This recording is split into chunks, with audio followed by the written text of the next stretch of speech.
오늘 읽은 본문 말씀을 중심으로 전염병 같은 사람, 이런 제목으로 말씀을 나누고자 합니다. 어감이 별로 좋지는 않습니다. 개역 성경으로 읽으면 이 사람들은 연병이라, 연병, 별로 좋은 말은 아니죠. 이 연병 같은 자. 그게 그리스도인에게 처음에 붙여진 별명이었습니다. 예수님을 닮은 사람, 꼭 예수 같은 사람, 예수 그리스도를 닮은 사람이라고 해서 그리스도인이라는 그런 용어가 생겨났고, 또 한편 그리스도인들이 얼마나 복음을 열심히 전했으면은 이런 연병 같은, 이런 전염병 같은 자, 이런 욕을 들어야 했습니다.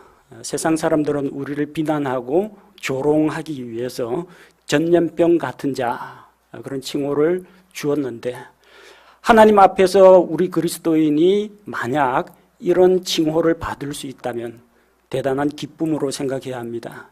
근데 아쉽게도 수많은 그리스도인들이 그 당시 사도행전 시대와 같은 뜨거운 열정과 전투력을 상실하고 그냥 구태의연하게 습관적으로 예배드리고 교회 왔다 갔다 하고 각종 모임에 불려다니고 이러면서 그것이 마치 신앙의 전부인 양 생각하는 사람들이 적지 않다는 겁니다. 우리가 돌이켜봐야 합니다. 나는 정말 세상 사람들이 말하는 이런 연병 같은, 전염병 같은 사람에 해당되는지, 만약에 내가 사람들로부터 그런 평가를 받지 못한다면은 내가 삶 속에서 예수 그리스도를 제대로 드러내지 못하는 것은 아닌지 우리 자신을 돌아볼 때라고 생각합니다. 어린 시절, 또 옛날 이야기에서 죄송합니다. 어르신들도 많이 계신데, 어린 시절 먹을 것이 좀 부족해서 집에서 밀가루 음식을 많이 먹었습니다. 요즘 여러분들 간식이나 입맛 때문에 밀가루로 만든 수제비 칼국수, 그리고 보리밥 이런 것도 입맛으로 건강식으로 드신다고 하더라고요. 그때는 먹을 게 없어가지고 밀가루 음식 해 먹었습니다. 제일 만만한 게 이제 칼국수. 집에서 엄마가 밀가루 반죽하면은 제가 소주병 갖고 밀가루 반죽 밀었습니다. 그 다음에 똑똑 떼가지고 수제비도 만들기도 하고 찐빵도 집에서 만들어 먹었습니다. 기름이 좀 많이 들어가지고 조금 자주 만들진 못했지만 도너츠하고 꽈배기도 집에서 만들었습니다. 요즘 보니까 술빵 아십니까? 술빵이라고 막걸리 넣어가지고 그 밀가루 반죽 부풀려서 안에 콩 들어가 있는 그 술빵도 다 집에서 직접 만들어 먹었습니다. 근데 그 반죽을 이제 부풀어 오르게 하려면 발효시키려고 하면요, 베이킹 파우더가 필요합니다. 혹은 이스트나 그 효모균 있죠. 아니면 생 막걸리, 그냥 막걸리 안 돼. 멸균 처리된 건 안 되고 생 막걸리가 있으면은 발효가 됩니다. 베이킹 파우더는 이제 가게에서 그냥 팝니다. 이거는 탄산수소 나트륨이기 때문에 그 안에 넣으면 이제 이산화탄소가 이제 발생하면서 빵을 부풀리는 역할을 합니다. 일종의 화학적인 반응을 일으키는 거죠. 근데 이스트나 효모균 같은 경우에는 생물학적인 반응을 일으킵니다. 근데 대신에 이 살아있는 효모균을 보관할 방법이 그 당시로서는 좀 마땅치가 않았습니다. 그래서 이제 술빵을 만들 때에는 쉽게 구할 수 있는 생 막걸리를 주로 이용했습니다. 어떤 때는 베이킹 파우더 사용하기도 하고요.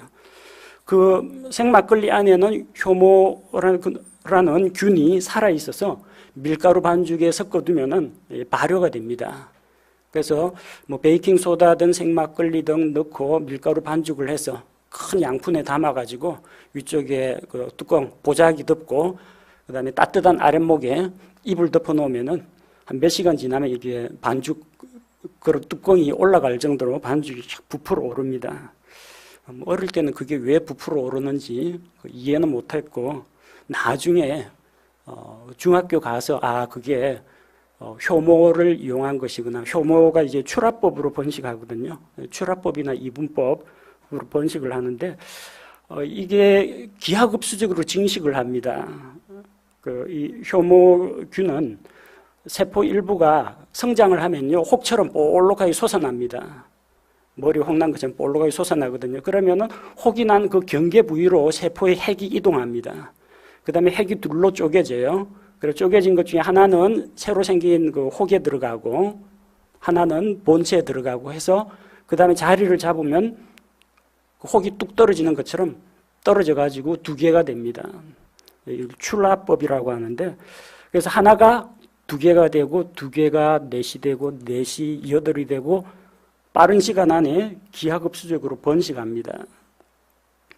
그래서 이 분열하는 사이클 한 번 겪을 때마다 전체 개체가 두 배로 계속 증가하기 때문에 이 밀가루 반죽에 베이킹 파우더나 효모균을 조금만 넣어도 금방 온 반죽 덩어리에 다 퍼져나갑니다. 성경에서도 이 사실을, 이 과학적인 사실을 증언하고 있습니다. 고린도전서 5장 6절에 너희가 자랑하는 것이 선하지 아니하도다. 적은 누룩이 온 덩어리를 뜨게 함을 너희가 알지 못하느냐. 큰 밀가루 반죽을 조그만한 효모균 손톱만큼만 넣어도 금방 전체 덩어리에 퍼져나가서 전체 덩어리를 밀가루 반죽을 발효시킵니다. 그 퍼져나가는 것이 마치 지금 전 세계적으로 창궐 하고 있는 코로나 바이러스와 같습니다. 전 세계 수많은 사람들을 감염시킨 1,000만 명이 넘는 사람들을 감염시킨 이 신종 코로나 바이러스도 누룩과 같은 증식력 그리고 누룩과 같은 전파력을 갖추고 있습니다. 처음에 중국 후베이성 우한에서 처음 발생한 이 코로나 바이러스가 중국에서 이제 정보를 공개하지 않고 은폐하고 감추는 동안 우리 아시아권으로도 유럽으로도 미국으로도 다 퍼져나갔습니다. 중국에서 춘절을 맞이해서 우리식으로 이제 설날과 마찬가지인데 춘절 연휴가 상당히 깁니다. 약 2주, 열흘에서 한 2주 정도 아주 긴데 춘절 때 여행을 나간 중국인, 그 다음에 명절을 맞이해서 중국으로 들어온 사람들, 이런 사람들이 막 섞이면서 전 세계로 이 바이러스가 퍼져나갔습니다. 우리나라도 그 피해를 입은 피해국 중에 한 곳입니다. 대구에서 신천지 31번 확진자가 병원에 입원해 있지 않고 교회나 예식장 막 돌아다니다가 곳곳에 퍼뜨렸습니다. 지금 아마 지금까지 통계자로 보니까 대구의 확진자 숫자가 전국에서 아마 제일 높은 걸로 알고 있습니다. 뭐 대구뿐만 아닙니다. 경기, 서울도 방역망이 다 뚫렸습니다. 용인에서 66번 확진자가 이태원 클럽을 방문했다가 가족과 지인과 동료와 그리고 당시 클럽이나 주점을 방문했던 사람들에게 또 전파를 했습니다. 성남의료원에 있던 간호사도 확진됐으면 집에서 격리되어 있어야 하는데 클럽 방문했다가 형이나 어머니에게, 가족에게 감염을 시켰습니다. 그리고 그 이태원에서 감염된 사람들이 이태원 클럽을 방문했던 인천 102번 강사가 동료 강사, 수강생, 과외 학생, 학부모에게 감염시켰습니다. 그리고 혹시 자기 일자리를 잃을까 봐 자기 감염되었을 때 질문할 때 많은 사람을 접촉하는 학원 강사라는 신분을 속이는 바람에 또 방역당국에서 제대로 손을 쓰지 못했습니다. 클럽 방문했던 인천 97번 확진자가 자기 누나와 자기가 다니는 댄스 교습장을 감염시켰습니다. 부산에서 이태원 클럽까지 다녀왔던 139번 확진자가 자기 나이 드신 아버지와 1살짜리 조카를 감염시켰습니다. 그리고 그 콜센터나 쿠팡 물류창고나 혹은 방문 판매 다단계 업체를 통해서 지역사회에 알게 모르게 많은 사람들이 감염되었습니다. 최근에는 대전이 또 며칠 전에 보니까 광주에까지 확진자가 확산되어서 자꾸 교회만 욕하는데 이번에 보니까 광륵사라고 하는 절에도 61명 정도가 확진자가 나왔다고 합니다. 그리고 일곡 중앙교회 교회도 감염되고 학교 다니는 학생도 감염되고 학교에 한번 퍼졌다면요, 이 전교생에게 퍼지는 것은 순식간입니다. 무서운 일입니다. 적어도 지역사회에서 집계가 다 안 나와 있지만 8차 감염 이상까지 지금 나와 있다고 합니다. 심각한 문제입니다. 그러다 보니까 요즘 애들이 하는 그 놀이가 감염놀이라는 게 있더라고요. 좀비 놀이하고 비슷합니다.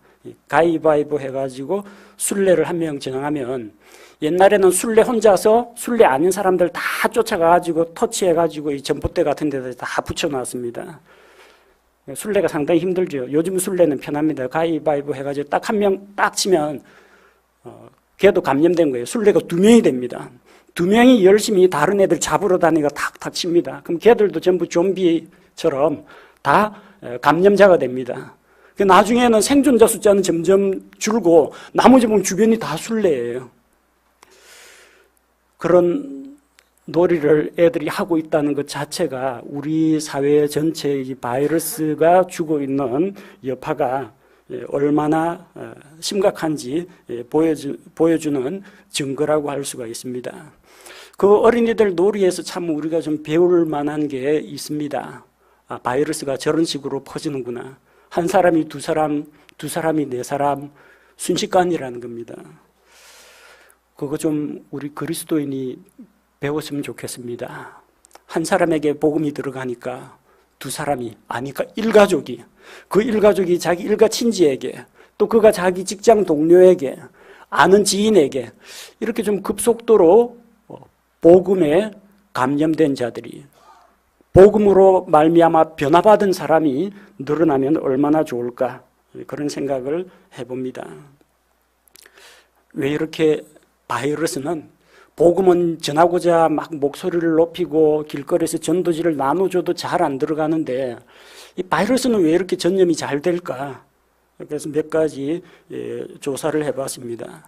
이게 전파력이 상당히 강한 바이러스라고 합니다. 그냥 감염자하고 악수했는데 감염되었다, 그런 사람도 있고요. 이야기하다가 침방울이 튀었는데 침방울이 그러면 뭐 4, 5m 이상까지 공기 중에 비말이 확산돼서 돌아다닌다고 합니다. 그리고 감염자가 엘리베이터 탔다가 내리는데 자기가 그 엘리베이터를 탔는데 그 엘리베이터 내에 머물고 있던 그 비말 형태로 떠 있던 바이러스에 의해 가지고 같은 엘리베이터에 탔는데 감염된 사람이 있다고 합니다.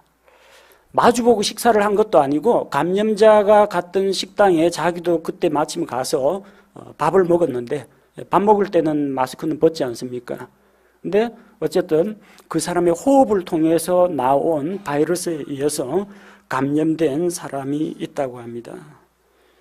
무서운 일이죠. 코로나 바이러스가 정말 놀라운 전파력을 가지고 있습니다.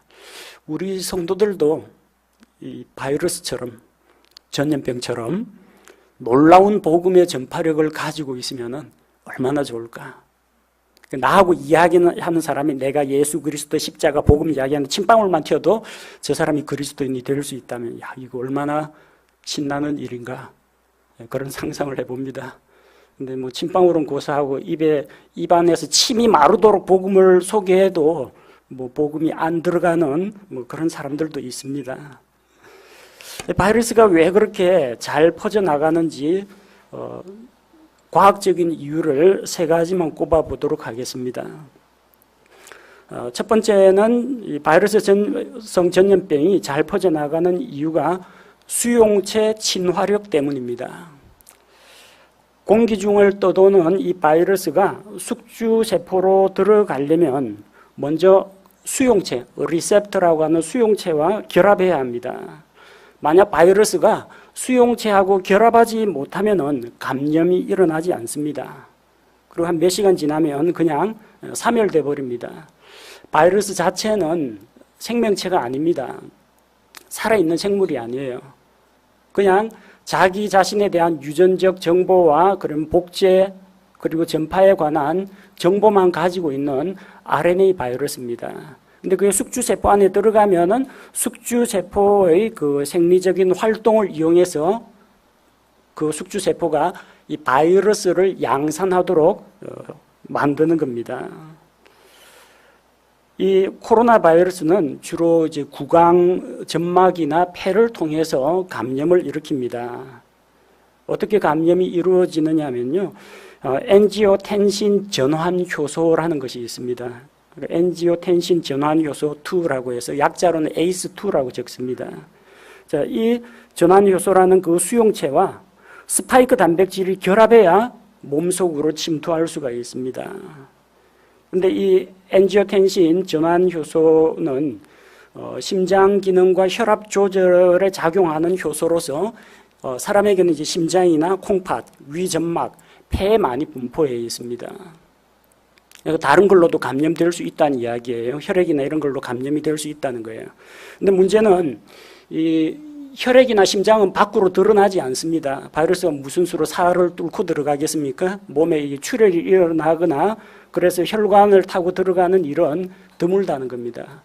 제일 외부하고 잦은 접촉을 하는 곳이 어디냐면요, 우리 입안 그리고 우리 기도, 폐입니다. 공기이기 때문에 혈액을 타고 들어가려면은 몸에 상처가 나고 혈액이 공기 중에 노출돼야 바이러스가 감염될 수가 있습니다. 하지만 이 폐는 바깥 외부 공기를 우리가 숨쉬면서 들이마시기 때문에 금방 전파될 수가 있다는 거예요. 그래서 혈류를 타고 전송하는 그 내장 기관보다 콩팥이나 심장이나 이런 쪽보다는 호흡기를 통한 감염 확률이 높다는 겁니다. 우리 몸에 있는 그 엔지오텐신 전환 효소, 이것과 스파이크 단백질이 결합합니다. 이 수용체하고 결합이 안 되면은, 수용체 친화력이 없는 바이러스는 전염이 일어나질 않습니다. 자, 두 번째, 바이러스가 왜 잘 퍼지느냐? 자기 복제 능력이 있기 때문입니다. 바이러스는 숙주의 몸속에 들어와서 자기 자신의 유전적 정보를 이용해서 자기가 감염시킨 숙주의 몸에서 같은 종류의 단백질을 생성하도록 만듭니다. 만약 바이러스가 자기 복제 능력이 없다면 숙주의 몸에서 감염은 되지만 번식은 할 수가 없습니다. 만약에 이 RNA 바이러스에 정보를 전달하는 부분에 어떤 문제가 생기거나 정보를 복제하고 전송하는 데 문제가 생겨서 엉뚱한 단백질을 만들어내면 이거는 바이러스가 아닌 그냥 이종 단백질이 되어버립니다. 그래서 그것은 더 이상 사람에게 해를 끼치는 바이러스가 아니기 때문에 그냥 아무런 영향력을 주지 못하고 그냥 포식세포에게 그냥 잡혀 먹는 걸로 그냥 끝나버립니다. 자기 복제가 아주 중요한 요소라는 거죠. 이 바이러스하고 똑같은 바이러스 단백질을 사람의 몸이 생성하게 만든다는 겁니다. 옛날에 여러분 그 자기 복제에 대한 그런 놀이를 해보신 적이 있을 겁니다. 학교 교실에서 선생님이 이제 1분단, 2분단, 3분단, 2분단 해가지고 맨 앞쪽에 있는 아이한테 종이 쪽지에 쓴 긴 문장을 보여줍니다. 그래야 누가 언제 어디서 무엇을 어떻게 했다라는 걸 주고 외우라고 합니다. 그 다음에 그 사람이 뒤에 있는 사람에게 귀속말로 적으면 안 됩니다. 귀속말로 전달합니다. 두 번째 사람은 그 뒤에는 세 번째 사람에게 귀속말로 자기가 들었던 내용을 전달합니다. 이게 100% 전달이 되면 좋은데 중간에 단어 빼먹고요. 그 다음에 이야기하다 보니까 없었던 말을 자기가 첨가하기도 하고 정보 왜곡이 일어나요. 나중에 맨 끝에 가 있는 사람에게 앞에 나와가지고 자기가 들은 바를 종이에 적어가지고 발표하라고 합니다. 선생님은 똑같은 메시지를 줬는데 맨 앞에 학생하고 맨 뒤에 학생 정보 내용을 들어보면 전혀 엉뚱한 이야기하고 있어요. 아주 엉뚱한 이야기는 아닌데 중간에 몇 개의 단어가 막 바뀌고 해가지고 이상한 내용으로 유언비어가 그런 식으로 퍼진다고 합니다. 없던 말 추가하고 중요한 있던 거 빼버리고 특정 부분에 강조점을 두고 유언비어가 그런 식으로 퍼집니다. 이 메시지가 제대로 복제가 안 되면요. 최초의 메시지하고 맨 끝에 사람이 자기가 들었던 메시지하고 달라지면요. 그건 더 이상 선생님이 최초에 준 메시지가 아닙니다. 바이러스도 마찬가지예요. 처음에 그 사람 몸에 감염된 중국에서 유입된 그 바이러스가 들어왔는데 어찌하다 보니까 이게 전송체계, 복제체계가 망가져가지고 엉뚱한 단백질을 만들어내면 해를 끼치는 단백질이 아닌 그냥 뭐 이상한 단백질 덩어리가 돼버립니다. 몸에 해를 끼치지 못해요. 근데 이것이 자기 복제 능력이 상당히 뛰어나기 때문에 자기하고 똑같은 바이러스를 만들어냅니다.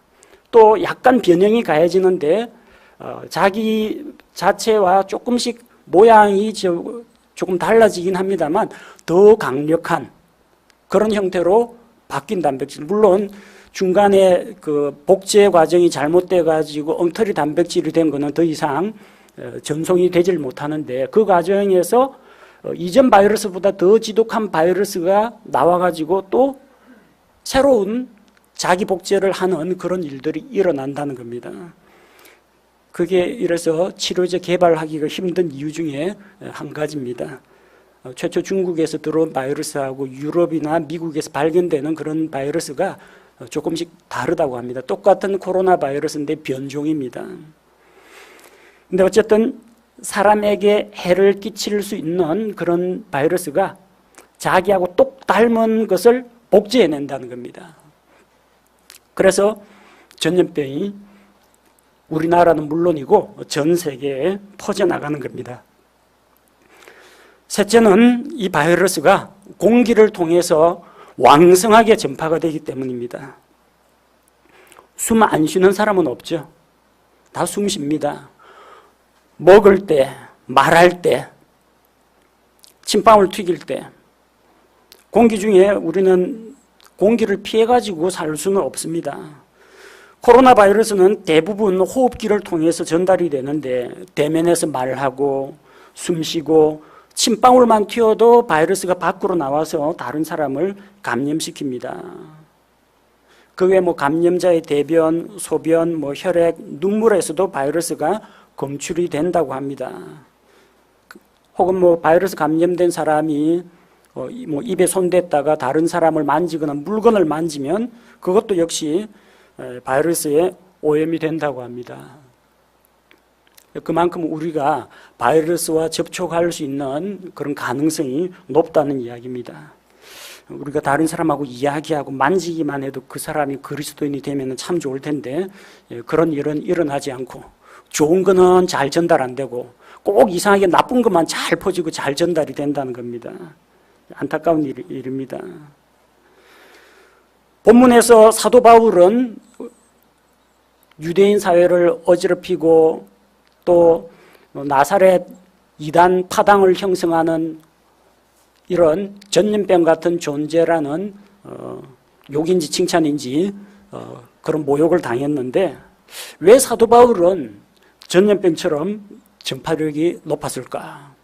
사도 바울 말고도 그 당시 많은 그리스도인들이 있지 않습니까? 예루살렘 교회도 있고 빌립보 지역 그리고 갈라디아 지역 사도 바울이 소아시아 일대 다니면서 곳곳에 말씀을 전하고 했는데 왜 사도 바울을 가리켜서 이 전염병 같은 이런 연병 같은 그런 이야기를 했느냐?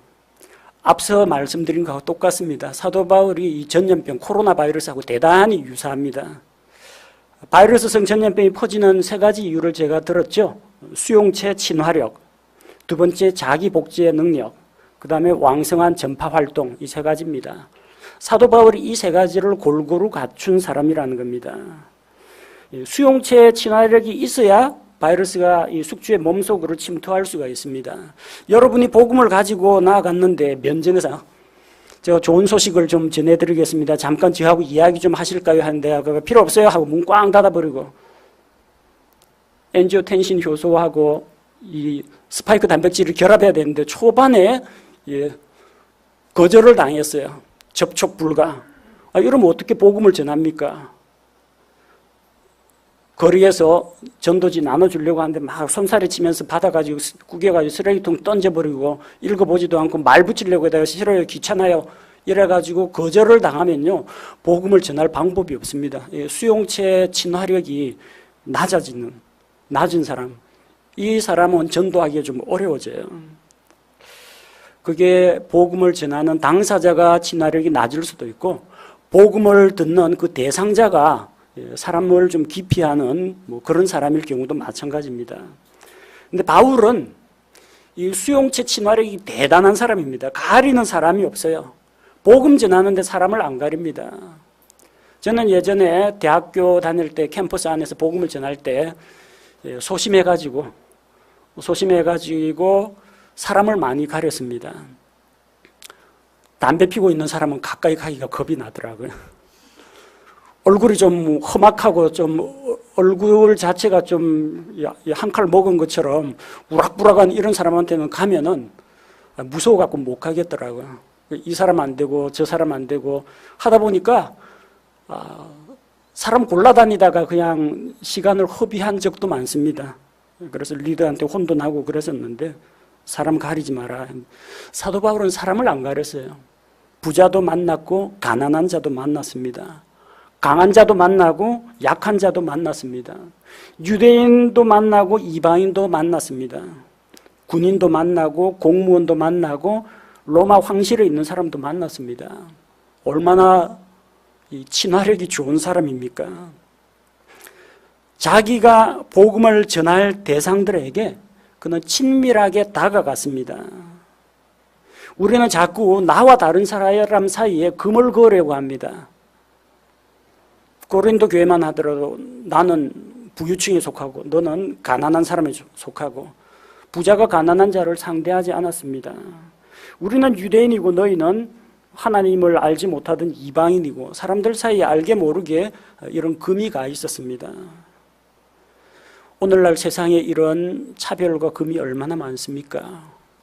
백인과 유색 인종 사이에 인종차별 문제라든지 혹은 이 좁은 땅덩어리에 지역감정이라는 뭐 정치인들이 만들어낸 지역감정이라는 이런 차이, 벽, 그리고 보수나 진보라는 하나님 앞에서는 아무 의미가 없는, 하나님 앞에서는 똑같은 죄인이고 똑같이 구원받아야 될 사람인데 너는 보수, 나는 진보, 스스로 그렇게 금을 긋고 영역을 분리하고 자기를 다른 사람과 다른 존재로 구별시키는 그런 일들이 얼마나 많습니까? 바울은 그렇게 하지 않았다는 겁니다. 고린도전서 9장 20절 22절에 바울의 친화 전략이 나옵니다.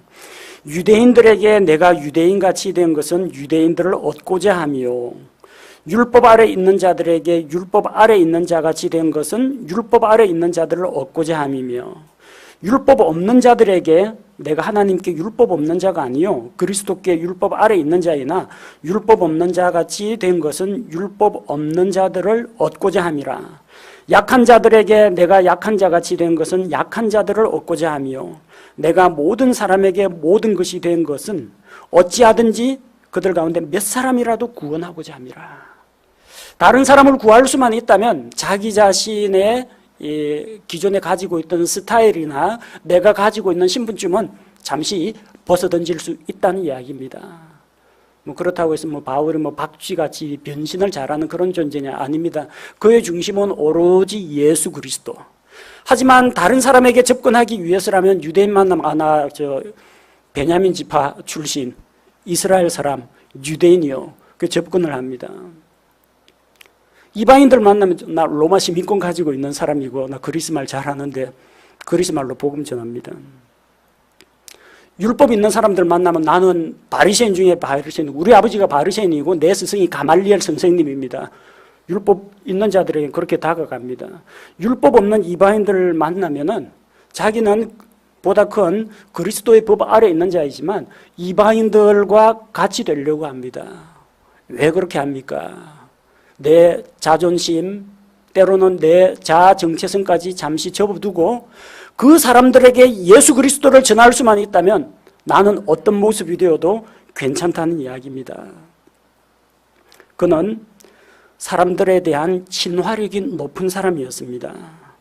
여러분 복음을 전하는데도요, 집구석에 틀어박혀가지고 바깥 출입을 안 하는 은둔형 외톨이보다는 대인관계의 폭이 넓고 다른 사람들과 잘 어울리는 그런 사람이 복음을 잘 전합니다. 신학교에서 전문적으로 신학 훈련을 받은 사람이 잘하는 게 아니고요. 그냥 이 주먹질하는 깡패가 회개하고 돌아오면요, 옛날에 자기하고 같이 어울리던 패거리한테 가서 복음을 전하게 됩니다.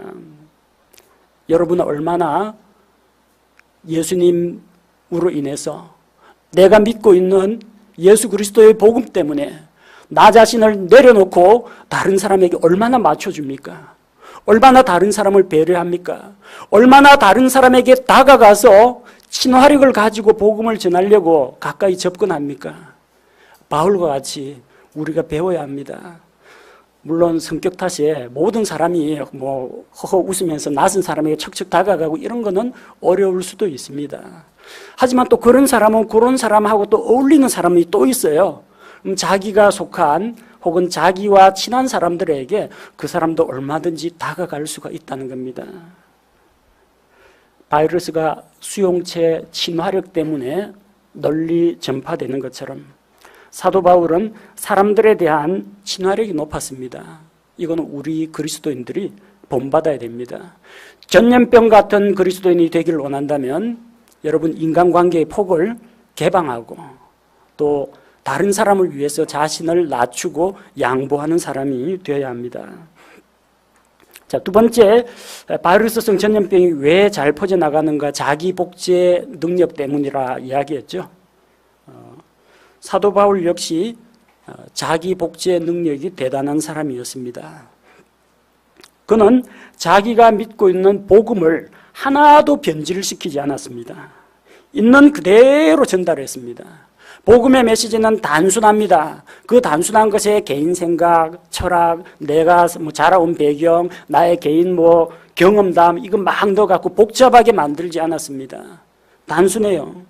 고린도전서 15장 3절 4절에 보니까 고린도전서 15장 3절 4절 내가 또한 받은 것을 무엇보다 먼저 너희에게 전하였노니 그것은 곧 성경 기록대로 그리스도께서 우리의 죄들로 인하여 죽으시고 묻히셨다가 성경 기록대로 셋째 날에 다시 살아나시고 바울도 누군가로부터 복음의 메시지를 받았습니다. 내가 받은 것을 너희에게 전하였는데 곧 성경 기록대로 예수 그리스도께서 우리들의 죄를 대신하여 십자가에서 죽으시고 부활하신 이 단순한 십자가의 복음, 부활의 복음을 그는 증거했던 겁니다.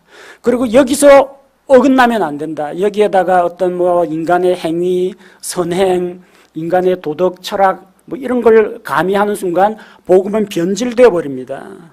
그래서 바울은 자기가 전한 복음이 왜곡되거나 변형되지 않도록 각별히 경계를 했습니다. 조금만 자기 복제 능력이 떨어져가지고 이상한 것을 복음에다가 가미하면요 왜곡돼 버립니다. 복음에다가 사회 변혁이라는 걸 넣으면요 남미에서 일어나는 그 해방신학 그런 게 돼버립니다. 사회주의 복음이 돼버립니다. 가난한 자에게 노동자에게 자유와 빵을 선포하고 불쌍하고 어려운 자를 도와주는 것이 마치 사람의 영적인 생명을 구원하는 그걸로 착각하게 만드는 잘못된 복음이 되어버립니다. 예수 그리스도를 믿음으로 말미암는 구원에다가 인간의 행위를 가미하고 종교의식이나 어떤 절차 같은 것을 가미하는 순간 그것은 갈라디아 교회에서 나왔던 다른 복음, 거짓 복음이 되어버립니다.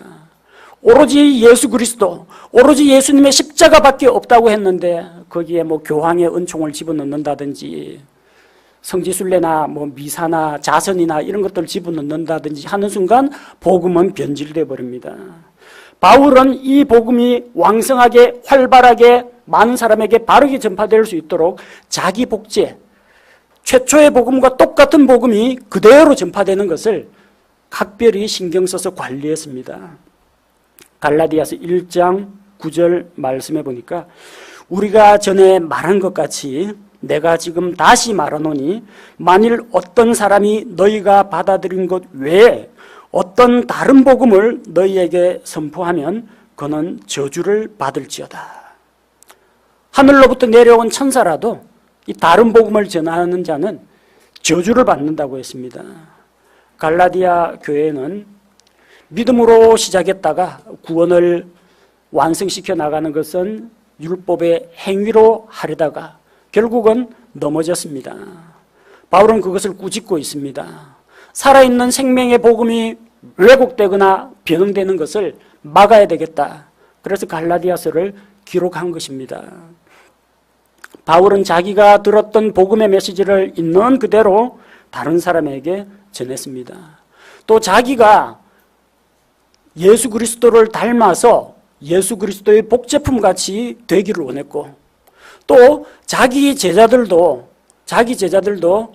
위대한 스승을 본받거라, 그게 아니라 예수 그리스도를 본받는 사람이 되기를 원했습니다. 내 장단점 다 본받으려 하지 말고 내가 예수 그리스도를 본받는 것 같이 너희는 나를 본받는 자가 되라. 그러니까 인간 바울을 본받으려고 하지 말고 예수님을 닮아가는 바울을 너희가 본받으라고 했습니다. 자기 복제를 위해서 자기와 똑같은 그리스도인, 같은 믿음을 가진 사람을 만들고자 했습니다. 고린도전서 11장 1절에 내가 그리스도를 따르는 자가 된 것 같이 너희도 나를 따르는 자가 되라. 예수님은 바울에게 예수님을 보여주었습니다. 자신을 계시하셨고 말씀을 통해서 하나님, 예수 그리스도 이런 영적인 진리를 보여주셨습니다. 바울은 바로 자기가 만난 그 예수님을 닮아가고자 했습니다.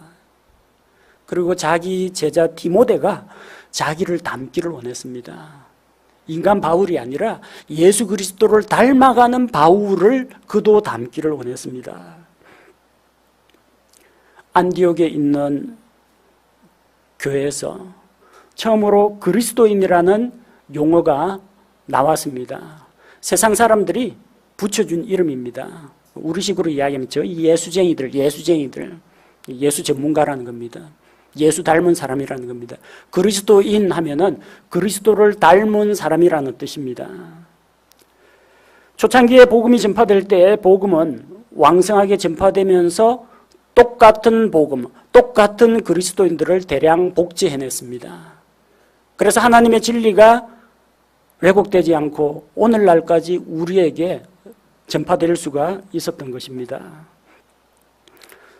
우리 역시 코로나 바이러스처럼, 전염병처럼 우리 역시 사도 바울처럼 자기 복제를 해야 됩니다.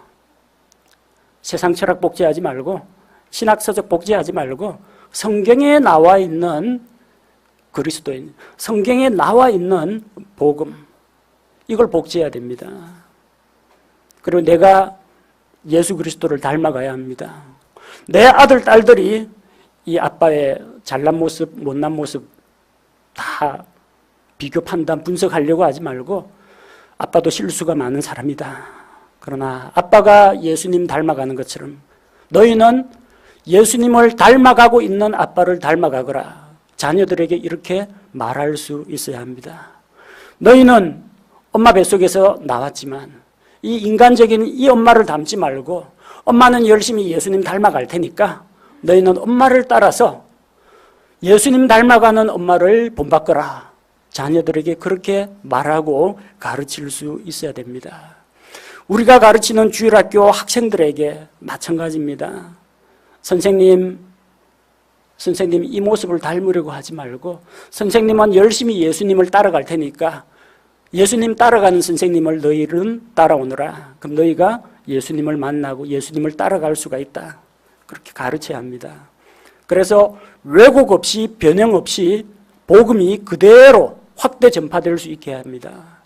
그리고 변형됨 없이 순수한 그리스도인의 모습이 그대로 우리 세대에서 다음 세대로 전파되도록 해야 합니다. 전염병이 널리 잘 확산되는 이유 중에 하나가 왕성한 그 전파 활동 때문이라고 했습니다. 코로나 바이러스는 공기를 통해서 전파가 됩니다. 구강과 이 폐 점막을 통해서, 폐를 통해서, 호흡을 통해서 전달이 됩니다.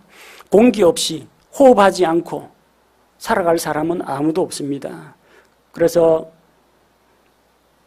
한강 시민공원에서, 클럽에서, 식당에서, 주점에서, 교회에서, 절에서, 학교에서 사람이 살아 숨쉬는 곳곳마다 코로나 바이러스가 널리 퍼져나가는 겁니다. 그런 사람들은 제발 좀 집에서 확진 혹은 의심스러운 사람은 집에서 혹은 격리시설에서 좀 격리되어 있어야 하는데 격리 안 하고 놀러 간다, 해외여행 간다, 막 이리저리 사람이 왕성하게 다니면 왕성하게 다닐수록 바이러스도 왕성하게 퍼지는 겁니다. 똑같습니다. 사도 바울이 조용히 그냥 가말리엘 문화에서 그냥 막 율법책이나 그냥 공부하고 복음이라 그래 구약 성경에 예언 잘 맞아떨어지네 이것만 연구하고 있었다면 절대 전도자는 되지 못했을 겁니다. 예루살렘에서 안디옥에서 소아시아 지역으로 그리고 로마로 건너가서 로마에까지 복음을 퍼뜨리고 사도 바울이 부지런하게 쏘아다닌 만큼 이 복음은 바이러스처럼 널리 확대 전파가 되었습니다. 바이러스 감염자나 감염 의심 증상이 있는 분은 병원이나 가정에서 격리되어 있어야 합니다. 근데 그리스도인은 격리되어 있으면 안 돼요. 격리되어 있지 말고 적극적으로 다른 사람들에게 다가가야 합니다. 바울은 정신없이 다녔습니다. 유대인들의 회당에도 갔고 길거리에서 재판정에서 또 공연장에서 가정에서 때와 장소를 가리지 않고 말씀을 전하고 가르쳤습니다. 사도행전 20장 20절 말씀을 보니까 너희에게 유익한 것은 어떤 것도 숨기지 아니하고 너희에게 보여주며 공중 앞에서 또 집에서 집으로 다니며 너희를 가르치고 부지런히 말씀을 선포하고 가르치는 사역을 했습니다. 바울은 더 많은 사람을 만나기 원했습니다. 그래서 전도 여행을 다녔습니다. 1차 전도 여행, 2차 전도 여행, 3차 전도 여행 그렇게 전도 여행 다니면서 복음을 전했습니다. 그리고 이것 가지고는 모자란다. 당시 전 세계의 도로와 통신, 정치, 네트워크는 모든 길은 로마로 통한다는 말과 같이 로마가 키포인트입니다. 로마가 핫플레이스입니다. 이 로마를 정복해야 됩니다. 로마를 복음으로 정복하면 전 세계에 복음이 퍼져나갈 겁니다. 그래서 그는 가만히 재판정에서 있었으면 재판관이 무죄하고 할 텐데 무죄 선고받으면 밖에 나가면 유대인들한테 돌 맞아 죽습니다. 그보다는 재판정에서 로마 군대의 보호를 받고 법원의 보호를 받고 있는 게 훨씬 안전합니다. 그런데 자기가 무죄가 될 줄 알았지만 내가 카이사르 황제에게 상소합니다. 그렇게 이야기했어요. 로마 시민권의 특징입니다. 로마 시민만이 누리는 특권입니다. 재판 결과가 만족스럽지 않으면 황제 앞에서 재판받을 권리가 있습니다. 그 말에 따라서 이 사람이 상급법원에 상소를 했기 때문에 로마로 보내야만 했습니다. 그리고 로마에 복음이 들어갔습니다. 카이사르 황실에 믿는 그리스도인들이 나왔습니다. 로마는 복음으로 정복되었습니다. 오죽하면 로마 황제가 그리스도인들이 막 하층민부터 노예들 막 이렇게 전염병처럼 이 복음이 전파되어서 그리스도인들 숫자가 늘어나는 것의 위기의식을 느낄 정도로 복음이 널리 퍼져나갔습니다. 로마서 15장 19절에 능력 있는 표적들과 이적들을 통해 하나님의 영의 권능으로 이루신 그 일들 외에는 그 어느 것도 내가 감히 말하지 아니할 것이기 때문이라. 이로써 내가 예루살렘으로부터 두루 다니며 일루리곤까지 그리스도의 복음을 충만히 선포하였노라. 많이 또 다녔어요. 자주 또 다녔어요. 여행지에서 그냥 호텔 잡아놓고 그냥 쉬고 있었던 게 아니라 정신없이 시장 길거리로 나가서 말씀을 전하러 다녔습니다. 바이러스 감염된 사람은 조용히 집에서 주는 밥 먹고 격리되어 갖고 치료 보호를 받는 게 필요합니다. 복음을 가진 사람은 가만히 잠잠히 있지 말고 복음을 전해야 됩니다. 물론 지금은 우리가 가가호호 방문 전도하기도 힘들고 다른 사람들에게 말 걸려고 해도 참 이 마스크를 다 착용하고 있어가지고 의사 전달도 잘 안 되고 다른 사람하고 낯선 사람하고 이야기를 잘 안 하려고 합니다. 많이 힘듭니다. 그래도 여러분 또 다른 방법들이 있을 겁니다.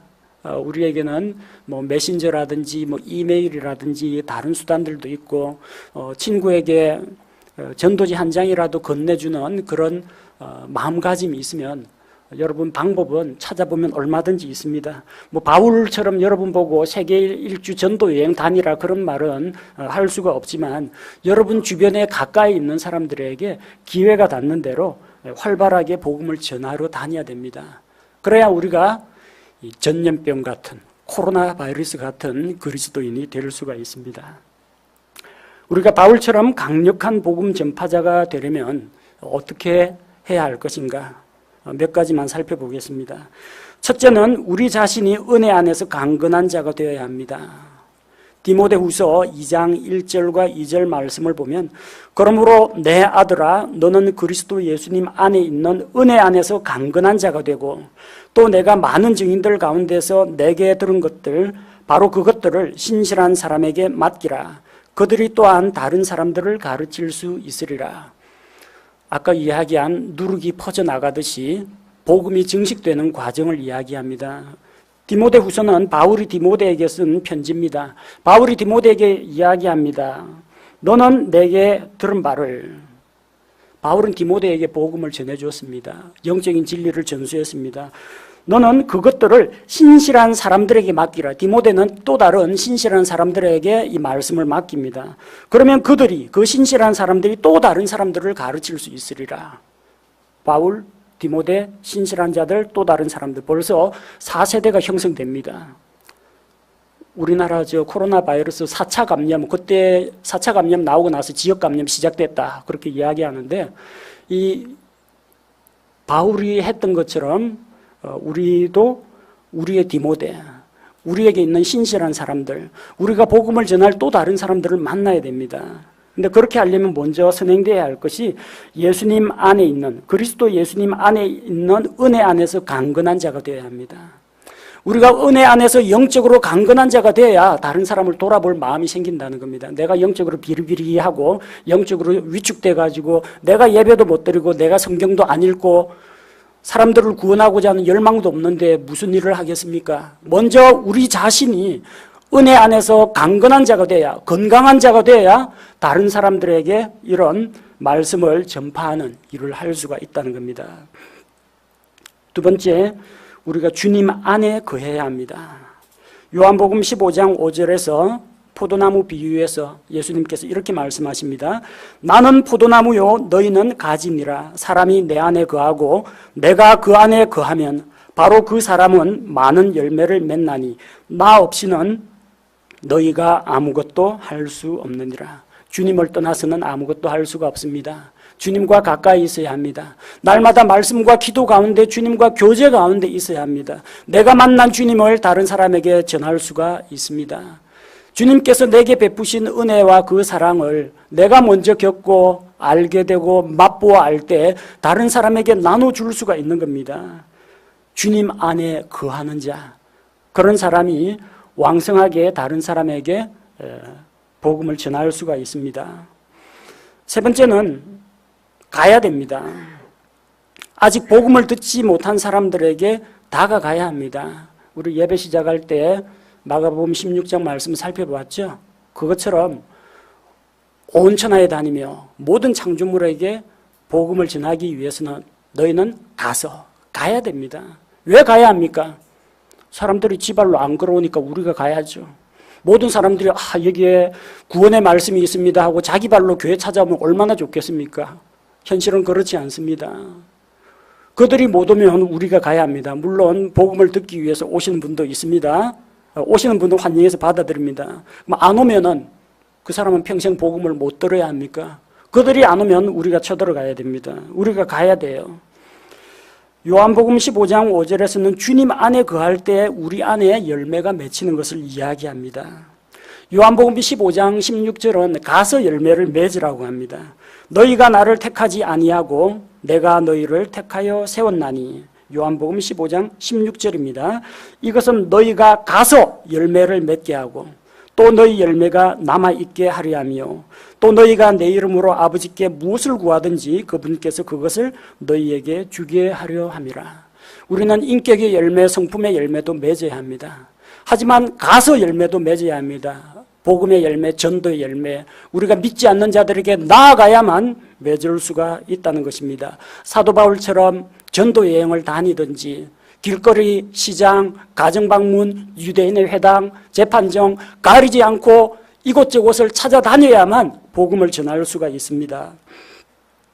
네 번째, 마음의 준비도 되어 있고 하나님의 은혜도 누리고 있고 가기도 했는데 막상 복음을 전할 대상을 만나니까 어디서부터 이야기를 꺼내야 될지 할 말이 없어요. 참 난처한 상황입니다. 그런 곤란을 겪으면 안 되겠죠. 말할 것이 있어야 됩니다. 뭐라고 말할 건지, 예수님을 어떻게 소개할 건지, 복음을 어떻게 증거할 것인지 말씀이 준비가 되어 있어야 합니다. 베드로전서 3장 15절 말씀에서 오직 너희 마음속에서 주 하나님을 거룩히 구별하고 너희에게 너희 속에 있는 소망의 이유를 묻는 모든 사람에게, 세상 사람들이 우리에게 물어봅니다. 당신은 뭐가 그리 기쁘고 즐겁습니까? 당신은 어떻게 이 어려운 상황에서 웃으며 살 수 있습니까? 당신의 그 삶의 비결이 무엇입니까? 당신이 품고 있는 소망이 무엇입니까? 그 이유를 묻는 사람에게 온유함과 두려움으로 대답할 것을 항상 예비하며 대답할 말이 있어야 합니다. 내가 은혜 안에 강한 자가 되어서 내가 만난 예수님, 내가 믿고 있는 복음을 소개하려면 대답할 것을 준비를 해야 됩니다. 그리고 크게 어려운 거 아닙니다. 우리 그 성경 공부 시간에 복음을 전하는 것과 연관해서 복음의 핵심 메시지에 대해서 6주간 여러분하고 같이 성경 공부도 했고, 그리고 하나님을 믿지 않으려고 하는 사람들의 여러 가지 반대 논리나 핑계들을 상대하는 방법도 15가지 이상 여러분에게 알려드렸습니다. 우리 교회에 복음의 핵심 메시지를 간단하게 정리한 전도지도 있습니다. 여러분 다 성경 구절 외울 필요 없이 전도지 펼쳐놓고 이 성경책 구절, 성경에 그런 게 있나 없나 찾아보자 해가지고 그 성경 구절만 찾아가면서 읽어줘도 됩니다. 준비가 돼 있어야 돼요. 말할 준비가 돼 있어야 합니다. 말할 거리가 있어야 됩니다. 우리가 이렇게 준비가 될 때 예수 그리스도를 위해서 전염병처럼 파급력이 있는 그리스도인이 될 수가 있습니다. 코로나 바이러스 확진자는 사회로부터 따돌림을 당하고 경계의 대상이 됩니다. 그러나 예수 그리스도 앞에서 우리가 전염병 같은 전파력을 갖춘 복음 전도자가 된다면 그것은 하나님 보시기에 아름다운 사람입니다. 여러분은 예수 그리스도에 감염된 확진자입니까? 여러분은 복음의 전파자입니까? 우리 모두 해로운 질병을 퍼뜨리는 코로나 바이러스 감염자는 되지 말고 생명의 복음을 전하는 전염병같이 왕성한 복음의 증인들이 되어야겠습니다. 함께 기도하겠습니다. 하나님 아버지, 사도 바울은 가는 곳마다 많은 사람들을 만나면서 하나님의 순수한 복음의 말씀을 증거하고 또 사람들이 자기와 같은 그리스도인이 되게 하고자 애를 썼습니다. 마침내 그에게 돌아온 칭호가 전염병 같은 자였습니다. 우리 안에 예수 그리스도를 모시고 있고 우리가 예수님을 믿고 복음의 핵심 메시지도 알고 있음에도 불구하고 코로나 확진자처럼 격리되어 있는 그런 나약한 그리스도인이 되지 말게 하시고 기회가 오면 언제든지 입을 열어서 예수 그리스도의 복음을 전할 수 있는 자가 되게 하옵소서. 다른 사람에게 친근하게 다가갈 수 있는 넓은 마음과 배려하는 마음을 우리에게 허락하시고 또한 우리가 가지고 있는 복음의 메시지를 왜곡이나 변질됨 없이 있는 그대로 전할 수 있도록 우리가 복음에 굳게 서게 하시며 또한 부지런히 주변에 있는 사람들을 대상으로 열심히 다른 사람에게 복음의 말씀을 우리 입술을 열어 증거하게 도와주옵소서. 그리하여 많은 사람들이 구원을 받고 생명에 이르게 하시고 우리 주 하나님께 큰 기쁨과 영광이 되게 하옵소서. 예수님의 이름으로 기도합니다. 아멘.